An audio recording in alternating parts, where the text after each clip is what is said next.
Hey everyone, welcome back to Corporate Decoder. Today we're diving into the latest quarterly report from National Beverage Corp, the folks behind LaCroix's sparkling water. Was this report full of fizz or did it fall flat?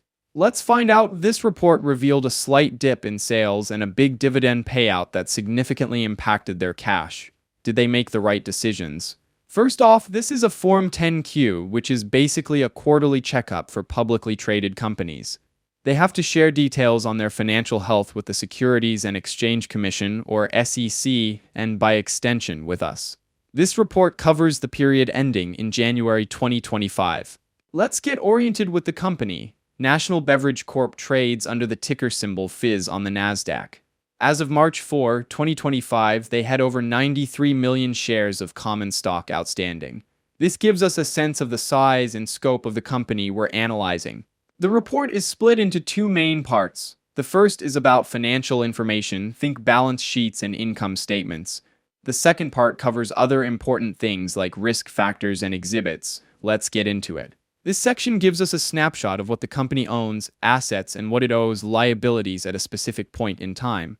We can see that as of January 2025, National Beverage had total assets of about $594 million, down from $770 million in April 2024.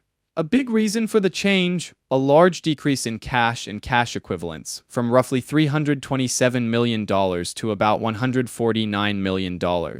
Total liabilities also decreased from $210 million to $193 million. Shareholders' equity, which is the value of the company belonging to the owners, also took a dive from $559 million to about $400 million.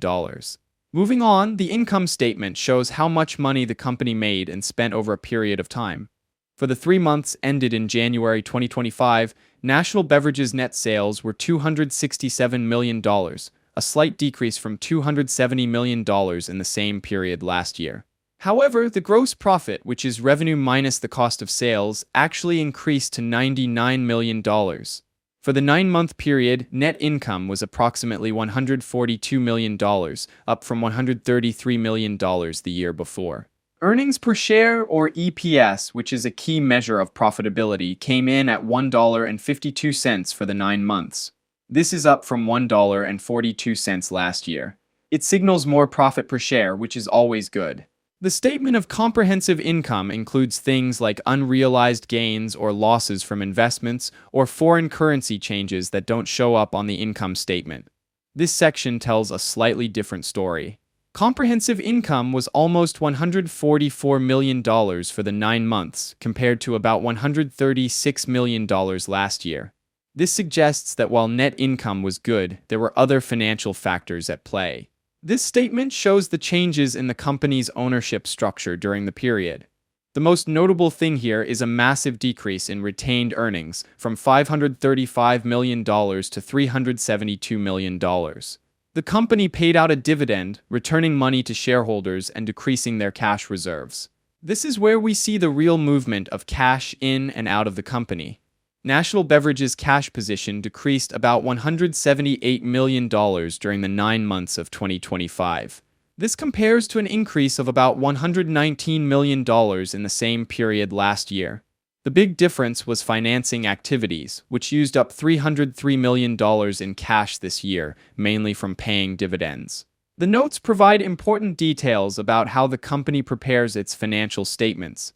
It confirms they follow standard accounting rules. They also use estimates, which is standard but reminds us that these numbers aren't 100% certain. The notes also tell us where to find the fair value of the assets. This can be hard to find on the report without this note. The report tells us that the fair value is based on money market funds with a value around $77 million, down from around $240. It's important for the company to maintain that this value is accurate, as it ensures they have enough liquidity. This note breaks down the company's investments in physical assets like buildings and equipment. The total net value of property, plant, and equipment increased slightly from $159 million to $165 million. This usually shows investment into the growth of production capacity. This section outlines the operating leases of the company and details how the leases affect the income statement. The weighted average remaining lease term is just under 5 years with a weighted average discount rate of 4.50%. This discusses the company's borrowing situation. National Beverage has credit facilities totaling $100 million and a loan facility of $50 million. Importantly, they had no borrowings outstanding under either facility at the end of the period. This indicates good access to credit if needed, but no current reliance on it.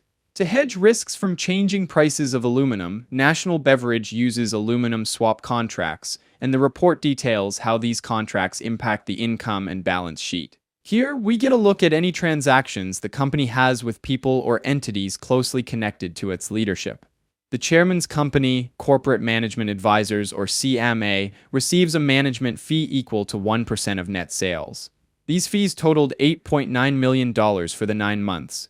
This section outlines the cash dividend mentioned earlier. The dividend was $3.25 per share, paid to shareholders of record. This section lists important risks that could impact National Beverage's business. Some risks could involve changing consumer preferences, raw material prices, and general economic conditions. No major changes to the risks were added this quarter. So what does all this mean? National Beverage appears to be in a period of transition. They're still profitable, but sales growth has slowed slightly. The company also seems to have prioritized rewarding shareholders with a massive dividend payment, which explains the significant drop in cash. Looking at the direction of the company, National Beverage has always been strong in brand recognition and operational efficiency.